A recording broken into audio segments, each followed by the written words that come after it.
فاسألوا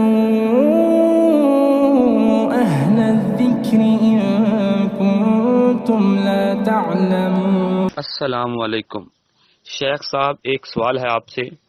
ایک بندہ اگر دوسری شادی کرنا چاہتا ہے اور پہلی بیوی حیات ہے اور بچے بھی بالغ ہیں، تو کیا اس آدمی کو پہلی بیوی سے اجازت لینا ضروری ہے؟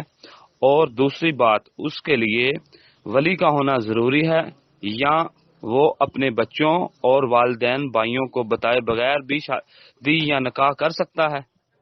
وعلیکم السلام ورحمۃ اللہ وبرکاتہ۔ اللہ رب العالمین نے قرآن مجید میں مسلمان مردوں کو ایک وقت میں 4 بیویاں رکھنے کی اجازت دی ہے۔ فرمایا رب العالمین نے فَانكِحُوا مَا طَابَ لَكُم مِّنَ النِّسَاءِ مَثْنَىٰ وَثُلَاثَ وَرُبَاعَ، 2 3 4 بیویاں تم نکاح میں رکھ سکتے ہو بے یک وقت۔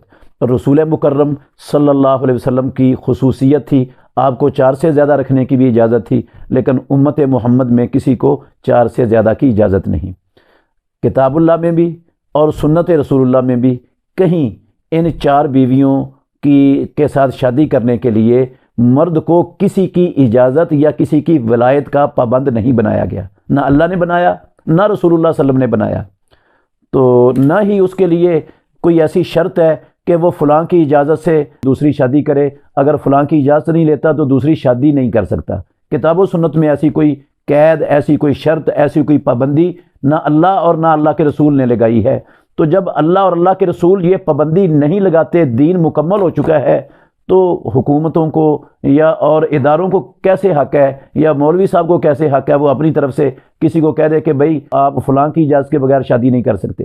باقی رہی یہ بات کہ ولایت، ولی کی اجازت اسلام میں مرد کے لیے نہیں ہے، نہ پہلی شادی کے لیے، نہ دوسری کے لیے، نہ تیسری کے لیے، نہ چوتھی کے لیے۔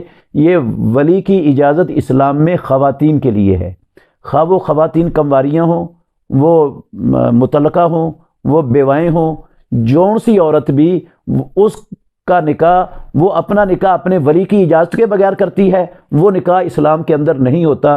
رسول مکرم صلی اللہ علیہ وسلم نے اس عورت کے نکاح کو باطل قرار دیا ہے، چاہے پہلی شادی ہو چاہے دوسری تیسری ہو۔